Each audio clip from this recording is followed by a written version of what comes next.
Welcome to the Reach College Podcast with your speaker, Pastor Taylor Gabbert.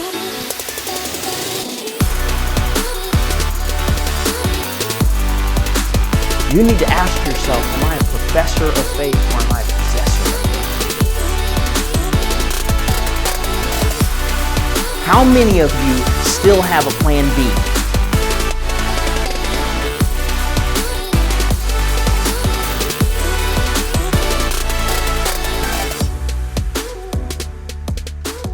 This is, I'll call it one of the most underrated books in the Bible.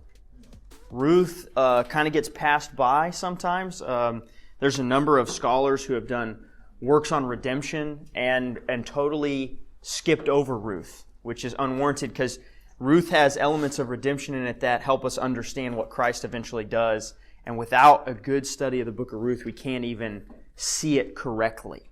All right, so a couple things about the book of Ruth. It's only 4 short chapters. It's a brief book. It seems to be kind of an excerpt in the story, but it has a lot of purpose behind it.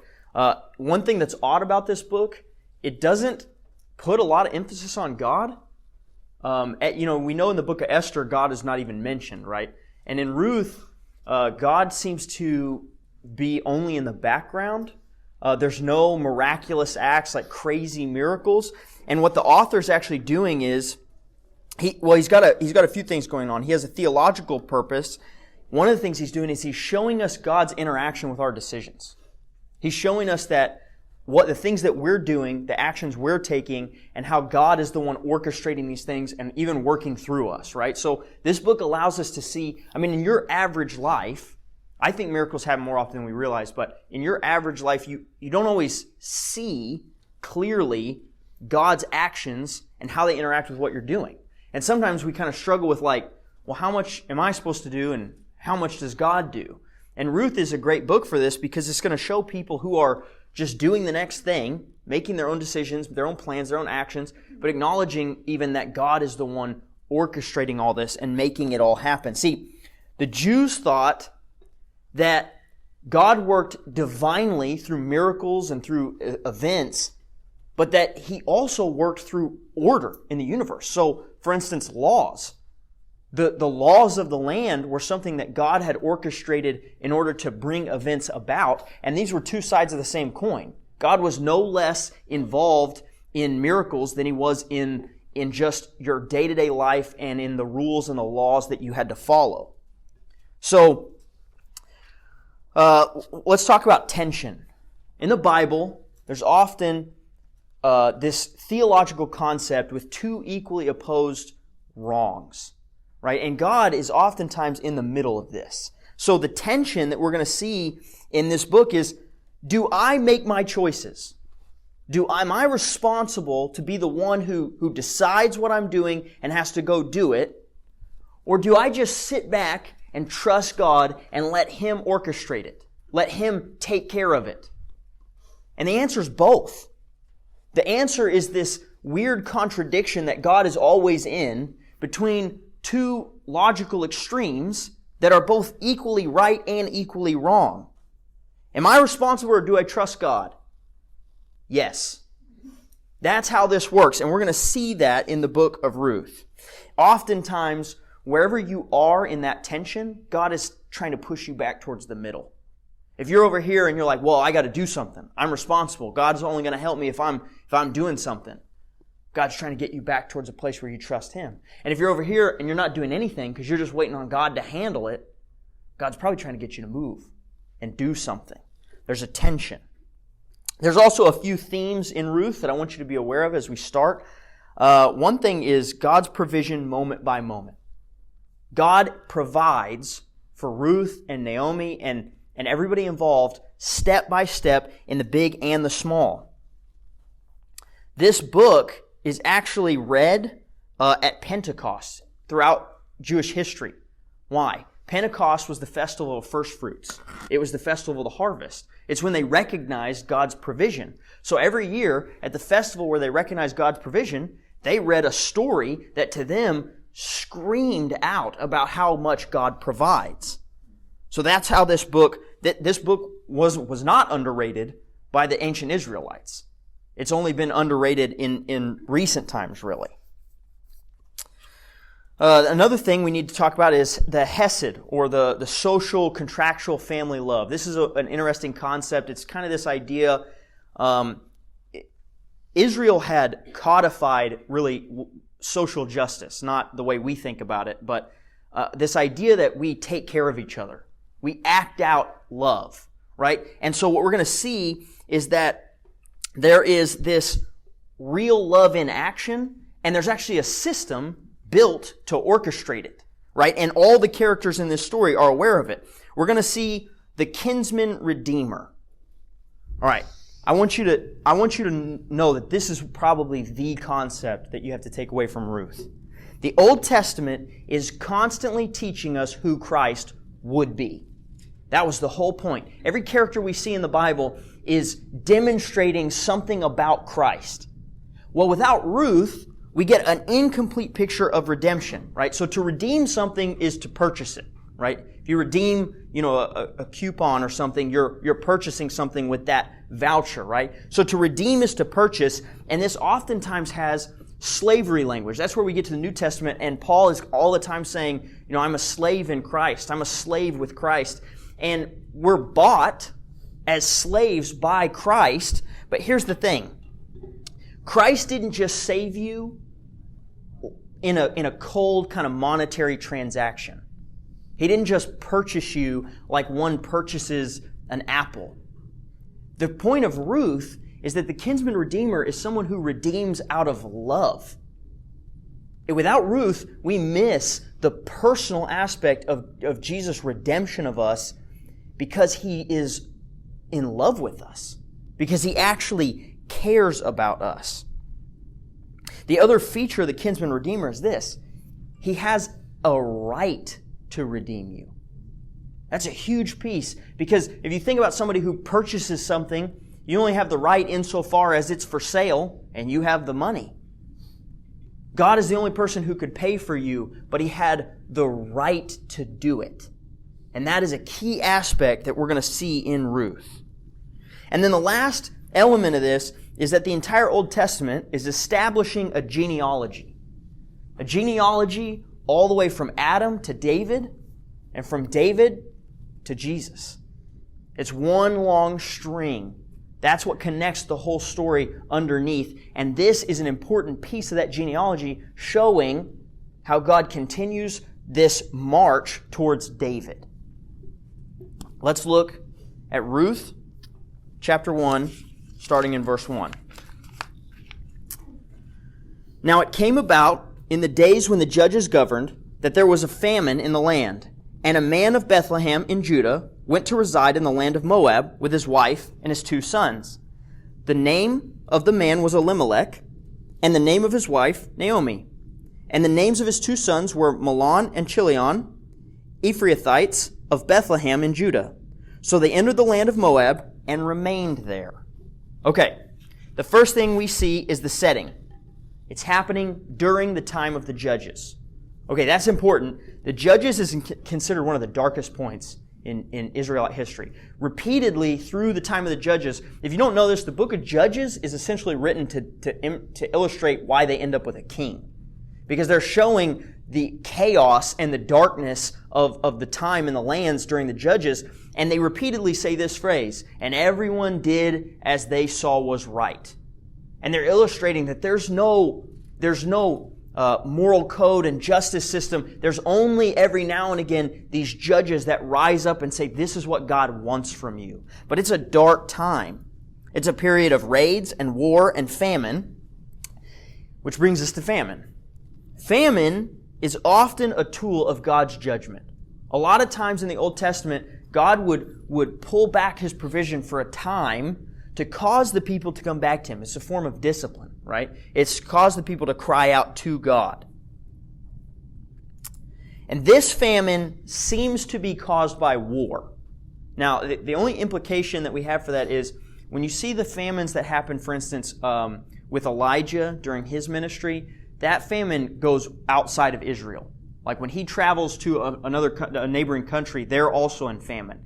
However, in this story, this family is going to travel to Moab, a neighboring country, and there doesn't seem to be famine there. So one of the explanations for this is that this is actually a famine that's been caused by like siege or blockade or warfare or raids. All right, so either way, this is also an implication of the time period in the land, which is that people are in sin, or there wouldn't be this famine that's causing them to be disciplined. All right, now here's the deal. We see this family, we get to this family, and they see the famine, and so they move out of the land to somewhere else. This is not uncommon. Actually, we see this through the whole Bible. When there's famine in the land, there's migration. People have to go find food. It's not uncommon. But while it's not uncommon, I'm going to argue that it's sinful in this instance and in a couple others in the Bible. First of all, what's common is usually not what the people of God are told to do. Right? What's reasonable or seems to make sense is the opposite of faith in a providing God. So, I'm going to look at one other case of this, Abraham. There's famine in the land where Abraham has been told by God to be. And then Abraham, without being told, he leaves the land and goes to Egypt because there's famine, and he has a lack of faith in that moment. And what happens in Egypt?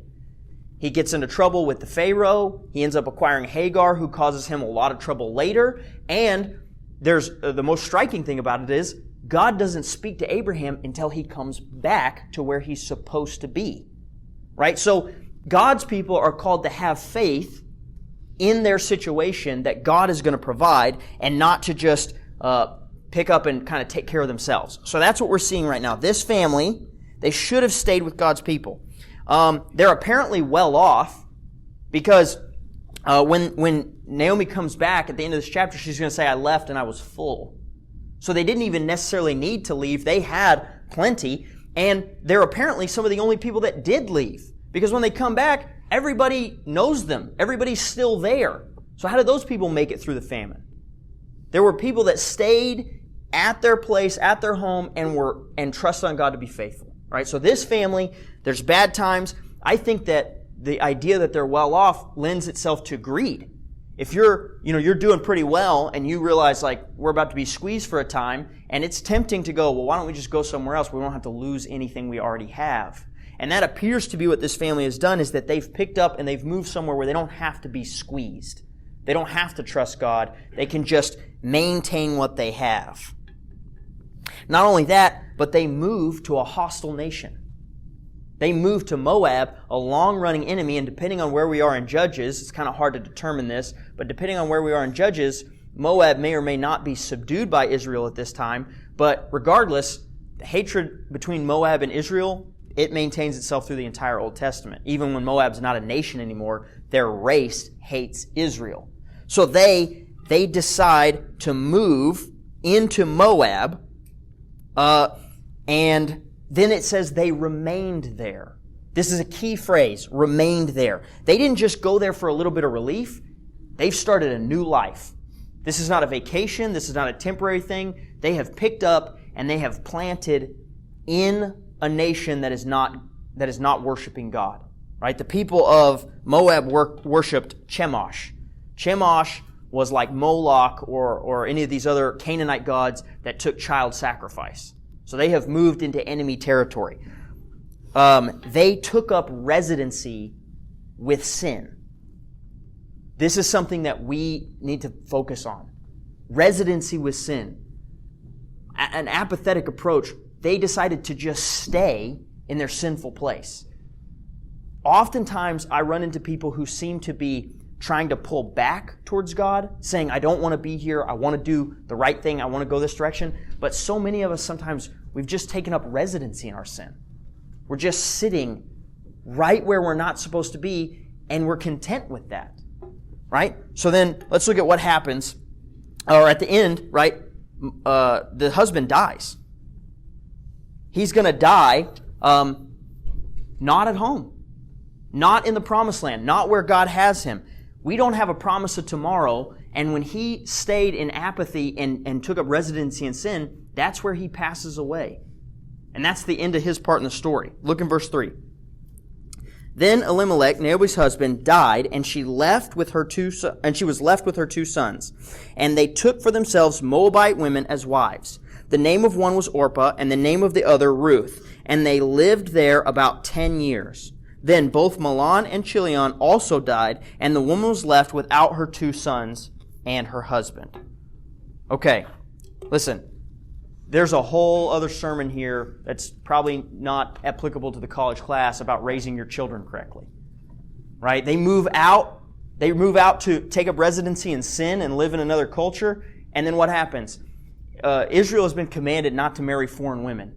But these sons, they saw dad took care of himself, dad took care of the family, we moved here, we don't care about what God says, we don't care about where we should be, and so after dad dies, they marry foreign women. Now, why weren't they supposed to marry foreign women? It was about a heart condition.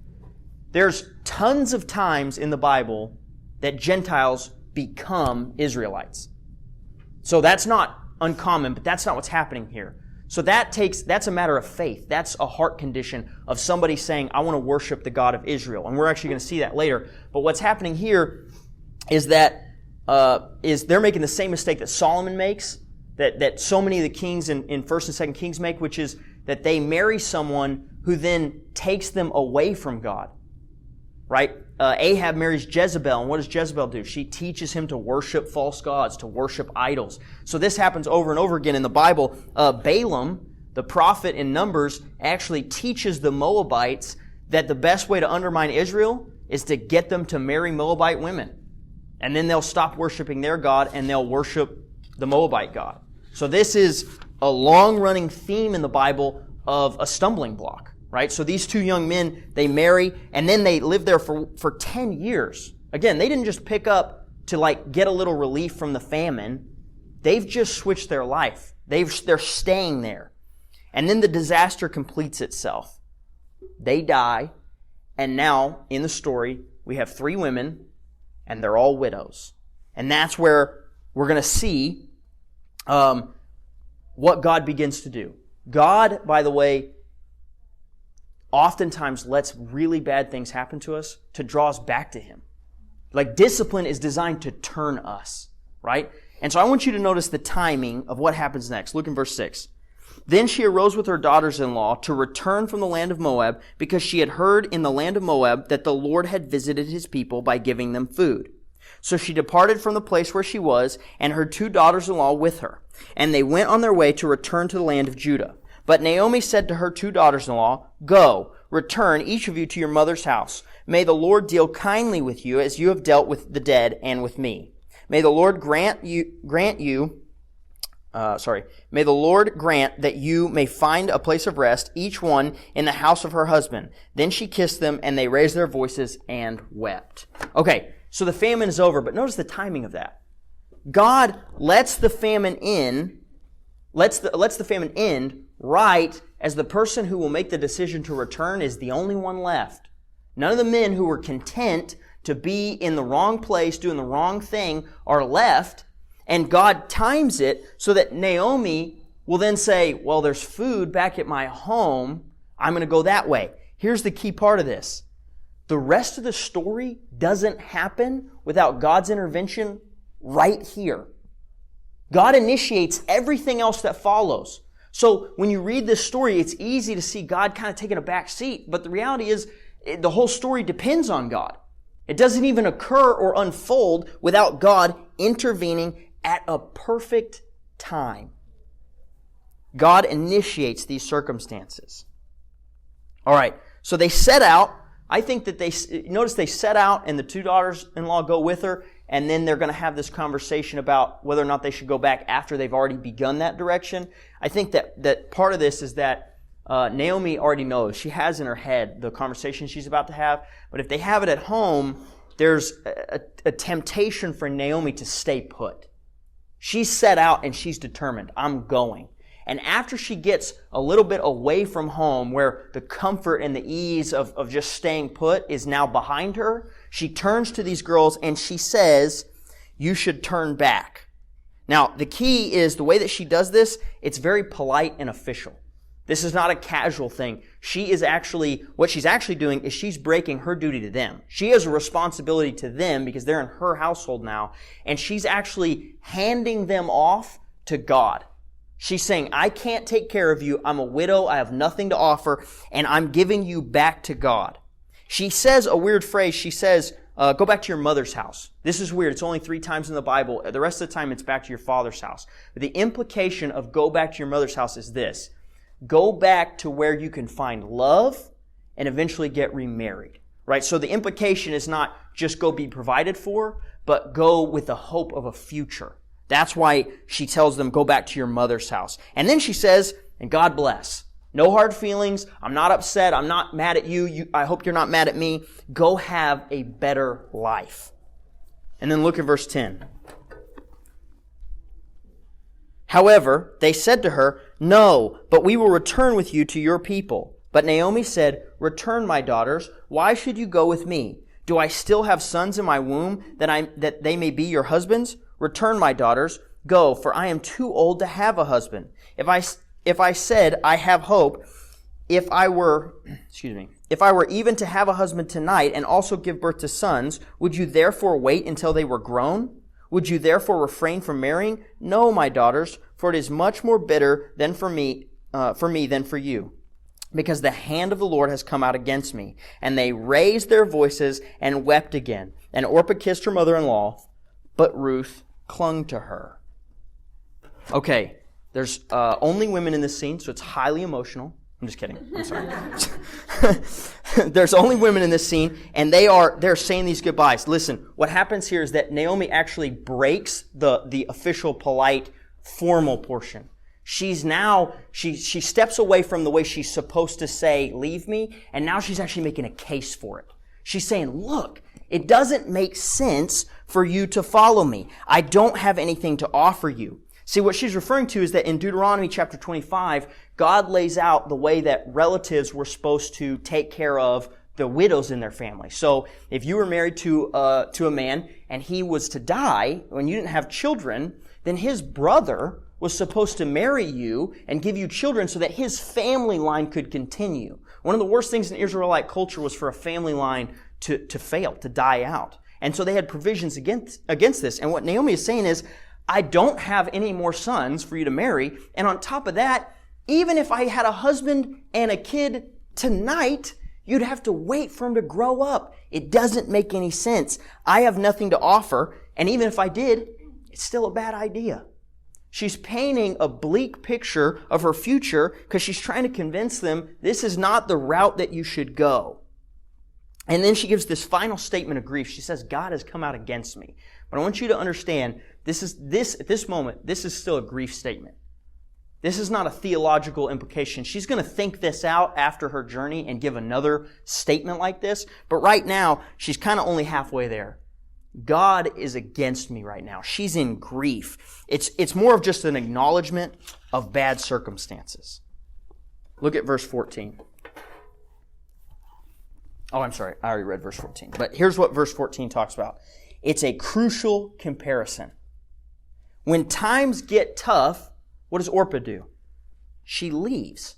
And it says she kissed her mother. That's partially a statement of goodbye, but it's partially a statement of the only thing she had to offer was emotional. She didn't have actions. She only had emotion. Ruth had action.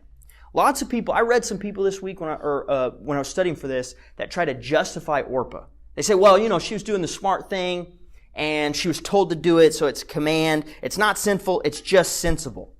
Here's the reality. The worldly way always looks sensible. It always makes logical sense at the time. It's still never the right answer. We're called to live by faith.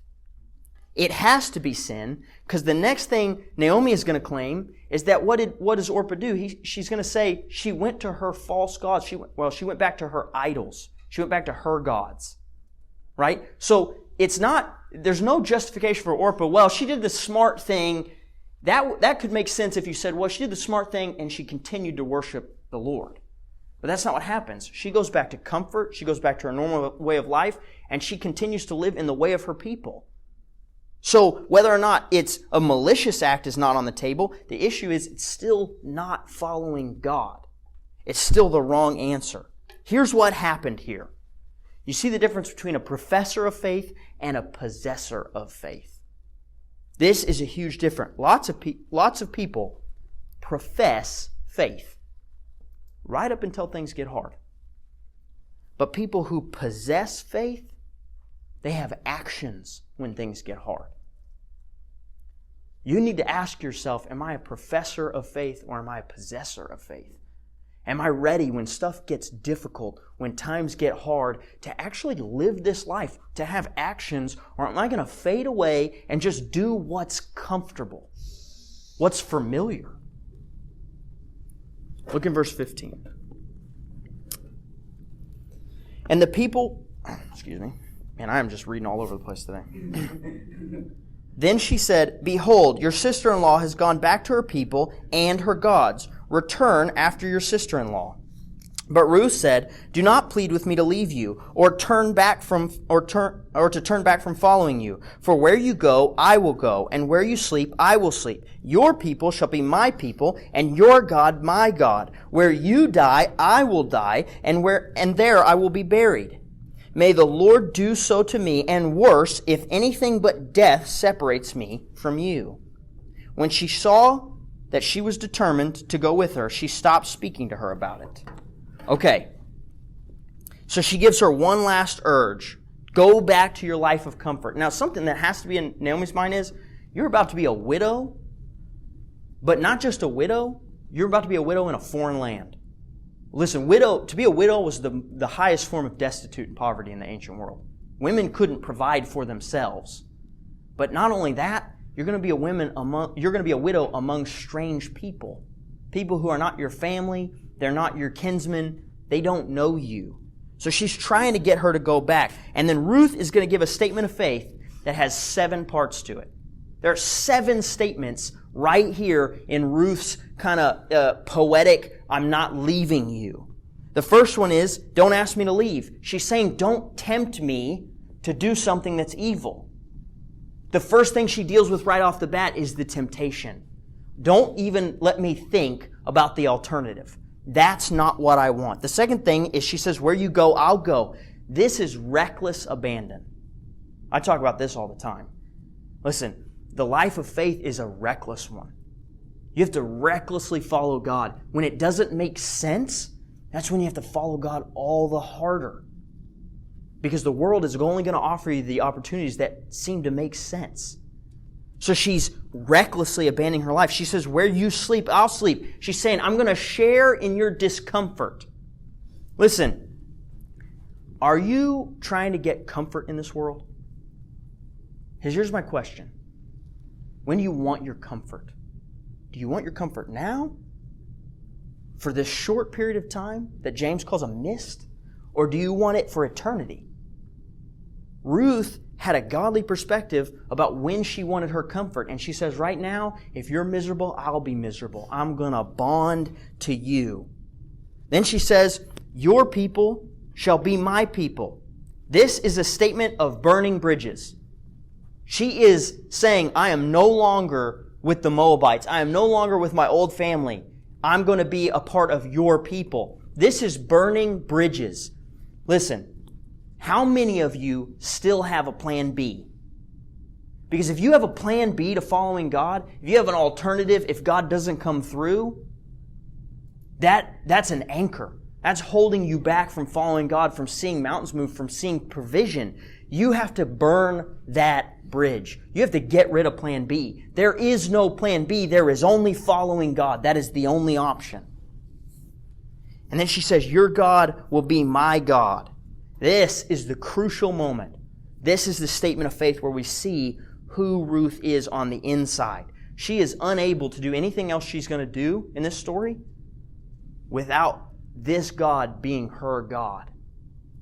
It's unclear how much prior to this moment she's come to believe in this, whether it's in this moment right here she's making this decision, or maybe that she spent so much time with Naomi and her family that she's learned enough about the Lord that she's actually already began that life of faith. But either way, right here, we have the line drawn in the sand. This is who I'm going to follow. I'm going to follow God. Listen, this is God's chosen people is about your heart condition. All through the Bible, God is bringing Gentiles in, even in the Old Testament. Part of what He's doing is He's wrecking the Pharisees' eventual argument that only Jews could be saved. Because what's happening is everybody who believes that God is the only way, they're His chosen people. So in this moment, Ruth is in. And then she says, I'm going to be with you until I die. I will die where you die. This is total commitment to the bitter end. Listen, you know what this is? This is something this group actually has the biggest problem with. She hasn't just thought the next couple of years down the road. She's thought all the way to the end. She's thought through to the last moment. This is something that college students sometimes, or this early 20s age group, sometimes you guys think about things in terms of the next 10 years of your life. I'm trying to get you to think about things in terms of the next 80 years of your life. What is it going to be when you look back at the very end? What are you going to have to show? Because if you're not busy following God, everything you have is going to burn up. She's thought through the eternal peace of her life. And she said, I'm going to go to the death with you. And then she makes her seventh statement, which is even crazier. She says, and even if you die first, I'll be buried where you're buried. Think about this. They're not the same age. They're not going to die within a week of each other. So when Naomi dies, she said, I'm committed to staying so close to you that even after you're gone, I will follow in your ways so that when I die, I'm buried right next to you. I'm going to follow you even after death. And then she ends it with an oath. An overwhelming commitment to loyalty. This sequence right here is a model for our faith.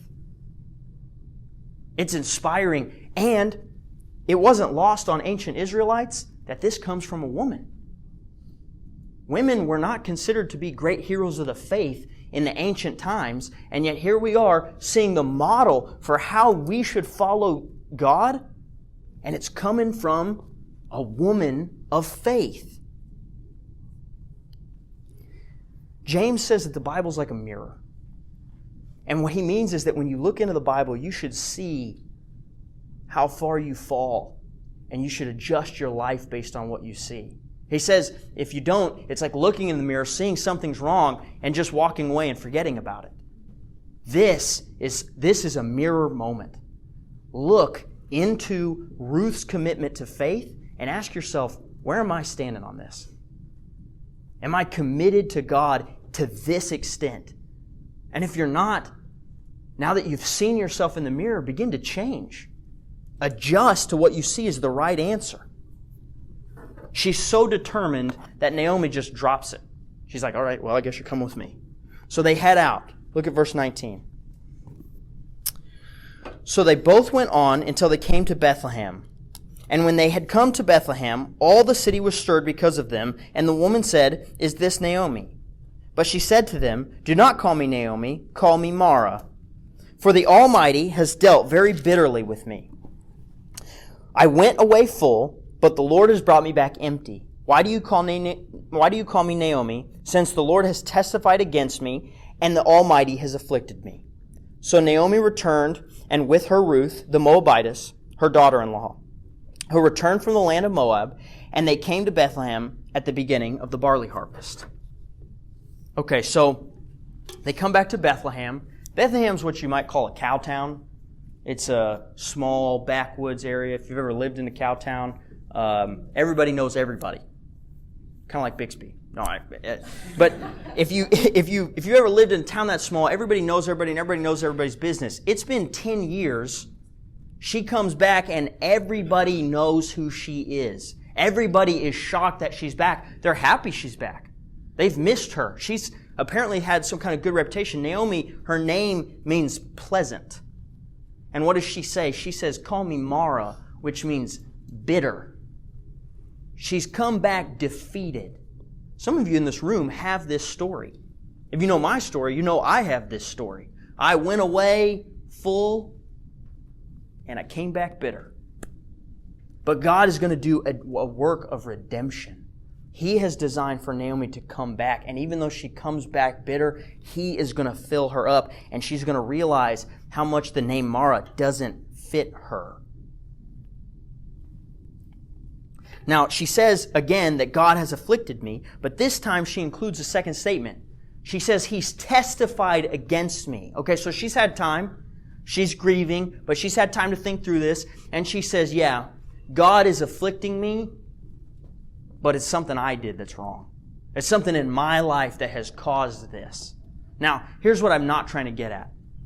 Every time that you get sick, you don't need to jump up and go, I've sinned, and that's why I have a cold, right? But her whole life has come crumbling down around her. And she says, well, we were in the wrong land, doing the wrong thing, living with the wrong people. My son's married foreigners. I didn't raise my kids right. She has begun to see this all happened because we weren't where God told us to be. She sees that God has testified against the sin in her life and her family's life, and that's why everything has come crumbling down. What she can't see yet is what God is doing. Verse 22, the author, he's going to give us the situation, and he's going to give us a glimmer of hope. The situation is this. We've got 2 widows, and one is a foreigner. Things are not looking promising. That in and of itself is enough to go probably more downhill from here than uphill. It's not going to be good, except the author doesn't leave it there. He says, and they came to Bethlehem at the beginning of the barley harvest. This is a glimmer of hope. What he's pointing to is God's perfect timing. The beginning of the barley harvest, where there's going to be abundance, where there's going to be a chance to get food that they desperately need. Again, they're destitute, they're in poverty. God has already set the stage for good things to happen. God's up to something. I don't know if you've ever thought through this. I don't know who in here is a Lord of the Rings fan? Anybody? Who in here is a Star Wars fan? Okay, Harry Potter? Right? Okay. When you watch some of those things, when you watch any of those kind of movies or shows, you're aware of the ending. And sometimes because you're aware of the ending, you forget the peril of the hero, because guess what the hero is? Not aware of the ending. The hero doesn't know that they win. And oftentimes I think we forget that when we read Bible stories. The heroes don't know that they're about to win. And we've heard Bible stories enough time. I mean, we think through things like Abraham walking up Mount Moriah to sacrifice Isaac, and we think, well, he doesn't do it. Abraham doesn't know that. And we look at David and Goliath, and David's a shepherd boy looking at this monster of a man, and all he's got is a sling, but he trusts God. He has faith that God's going to come through, but he doesn't know the outcome. One of the greatest lines in the whole Bible is Shadrach, Meshach, and Abednego staring into the fiery furnace, about to get thrown in, and what do they say? They don't say, well, God will save us. They say, even if He doesn't, we're going to live by faith. We're going to do the right thing. This story cannot be underrated in your understanding of the Bible. This story is a story of redemption. It's a story of God intervening in human plans and decisions and bringing about provision. But they don't know that yet. So stick with me, because over the next 3 weeks, we're going to finish this story and we're going to explore how God works in our lives, how it feels behind the scenes, and yet somehow He's involved in every decision we make, in everything we're doing. He's orchestrating all the events, whether you see it or not, whether you acknowledge it or not. The Bible says that if I'm a child of God, He works all things to my good. I keep saying this to people recently. You know what that verse doesn't say? God works only good things to happen. That's not what that verse says. It's not that only good stuff will happen in your life. It's that God will work those things to your good, to His glory. And that's what we're going to see in the book of Ruth.